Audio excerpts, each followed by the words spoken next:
السلام علیکم ورحمۃ اللہ وبرکاتہ نحمدہ ونصلی علی رسولہ الکریم اما بعد فقال اللہ تبارک وتعالی فی القرآن المجید والفرقان الحمید امن یجیب المضطر اذا دعاہ ویکشف السوء ویجعلکم خلفاء الارض االہ مع اللہ قلیلا ما تذکرون۔ معزز سامعین اکرام، جب انسان اس دنیا میں زندگی بسر کرتا ہے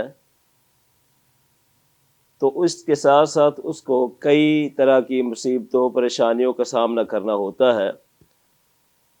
اب انسان ان پریشانیوں میں مصیبتوں میں اپنی التجائیں آرزویں کس کے سامنے رکھے اور ان پریشانیوں مصیبتوں کو دور کرنے والی کون سی ذات ہے؟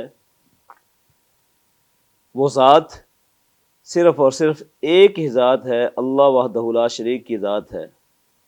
جب انسان کا یہ عقیدہ بن جاتا ہے کہ انسان کے اوپر جتنی بھی مصیبتیں پریشانیاں آتی ہیں، مشکلات آتی ہیں، ان سب سے نجات دینے والا ایک اللہ ہے، وہ اپنے عقیدے میں راسخ اور پختہ ہے۔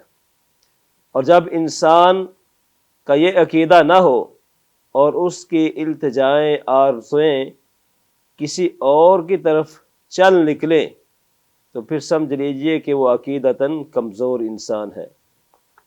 حضرات انبیاء کرام علیہم الصلاۃ والسلام کی زندگیوں کا جب ہم مطالعہ کرتے ہیں تو ہمیں پتہ چلتا ہے کہ جب بھی ان پر کوئی مشکل وقت آتا، مشکل گھڑی آتی، تو وہ ایک اللہ کو پکارتے۔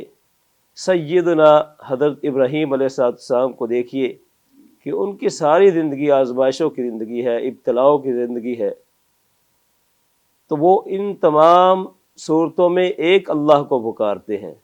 اور جب ان کے لیے آگ کا بہت بڑا الاؤ جلایا جاتا ہے اور اس میں جب ڈالا جاتا ہے، پھینکا جاتا ہے، تو وہاں بھی حسبنا اللہ ونعم الوکیل ہی کہتے ہیں۔